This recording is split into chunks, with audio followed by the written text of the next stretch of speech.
m'appelle Thibaut, c'est mon prénom, et puis mon nom de famille est un nom flamand, donc compliqué à prononcer. En France, on dit Geluykens, en Belgique, on dit Geluykens. Originel, c'est une marque qu'on a voulu donner à un produit de grande qualité pour filtrer de l'eau.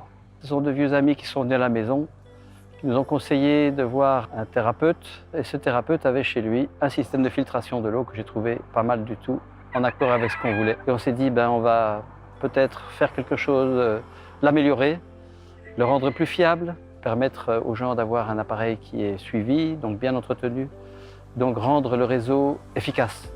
L'ex-directeur de la qualité des eaux de la ville de Paris, une fois à la retraite, il ne s'est plus tu et il a bien dit que l'eau ne contenait jamais moins de 1000 à 10 000 polluants où qu'on soit en France. La vraie eau potable, elle est rare, donc elle n'existe probablement plus en France. Alors la seule solution pour tout filtrer, nanoparticules incluses, il n'y en a qu'une seule. C'est l'osmose inverse. On filtre tout, ok, mais il n'y a plus rien. Donc il faut trouver une solution pour reminéraliser de manière biodisponible. Et biodisponible signifie pouvoir être absorbé par les bactéries de notre microbiote. Nous avons besoin des traceurs fixés par les micro-organismes qui font le boulot. Nous sommes hétérotrophes, nous avons besoin de cet intermédiaire. Nous avons besoin de minéraux, nous employons le lithotam. Le lithotam, c'est une petite algue que l'on trouve dans la mer du Nord.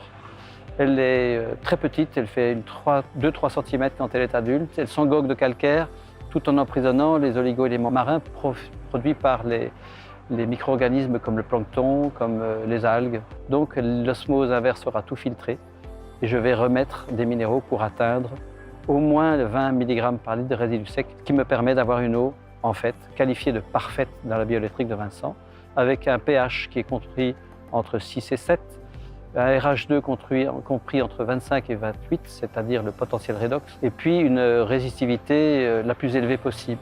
L'eau, elle est faite pour emporter plus que pour apporter. Et une eau propre nous permet de bien vivre. Elle est encore morte, donc il faut trouver le moyen de la dynamiser. Alors on applique un principe qui est très simple, c'est le principe de la cascade ou de la rivière. En haut d'une cascade et en bas d'une cascade, on a exactement la même eau. Mais les plantes d'en haut et les plantes d'en bas, même si elles sont les mêmes, n'ont pas du tout le même aspect. Et l'eau du robinet, l'eau en bouteille, sont des eaux stagnantes qui ont perdu toute leur qualité de dynamique au bout d'une trentaine d'heures. Donc redynamiser une eau, c'est quelque chose d'indispensable et que la majorité des gens oublient malheureusement. Dynamiser l'eau, c'est aussi lui donner une information et on peut le faire en ajoutant par exemple un cristal de roche, qui est la mémoire de la Terre, qui est la silice, c'est-à-dire le matériel principal que l'on trouve à la surface de la Terre ou dans le lit de la rivière. On redonne cette structure à l'eau, cette information. Donc on a une eau qui est très très proche de celle qu'on trouve dans la nature quand elle bouge, qu'elle a vécu et qu'elle est propre. Alors, nous avons deux chevaux de bataille. On va filtrer l'eau grossièrement pour toute la maison. On va la filtrer à 10 microns. C'est suffisant pour ne pas avoir été empoisonné par le chlore qu'il y a dans l'eau, qui inverse la polarité cellulaire, que l'on respire bien plus par la peau et les bronches que ce qu'on serait capable d'en boire sur la journée. On va surtout aussi traiter le calcaire qui est très problématique et incrustant. C'est un système. Celui-là filtre à 10 microns, largement insuffisant pour retirer les micropolluants. Donc l'autre système complémentaire est bien différent. C'est le système d'osmose inverse qui filtre à 1/10 millième de micron.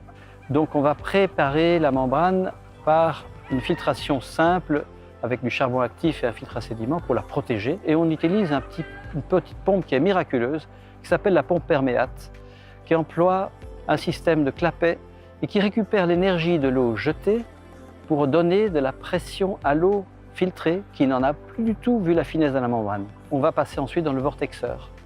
Et l'eau, quand je reçois au robinet, c'est comme de l'eau qui sort de la source. Tout ça tient dans un boîtier qui fait 30 cm par 40 cm, comme un tableau électrique que l'on installe en général dans une maison. Il n'est pas profond, il fait 14 cm de profondeur. Et on peut lui adjoindre une bonbonne de 5, 8, 10 litres, sans problème. Les restaurants ont 20 litres, 30 litres, 40 litres, 100 litres, tout ça adapté au volume de consommation. Ce système, en général, chez les particuliers, s'installe sous l'évier, avec un petit robinet dédié que l'on installe à côté du robinet avec le mitigeur avec lequel on fait la vaisselle. Certaines personnes ne peuvent pas percer leur évier, ils sont locataires ou l'évier est impossible. Donc on peut remplacer le mitigeur par un mitigeur qui possède les deux fonctions avec deux sorties d'eau, une sortie avec l'eau filtrée, une sortie avec l'eau simplement mitigée pour la vaisselle. Je pars du principe que je suis responsable de ce que je mange, je suis responsable de ce que je bois et je peux être responsable de ce que je respire si je fais attention au milieu où je vis. Mes valeurs sont celles de trouver le moyen de vivre sereinement, mon bien-être. Une fois que je serai bien, je pourrai peut-être bien m'occuper des autres. S'aimer d'abord permet de s'aimer les autres ensuite.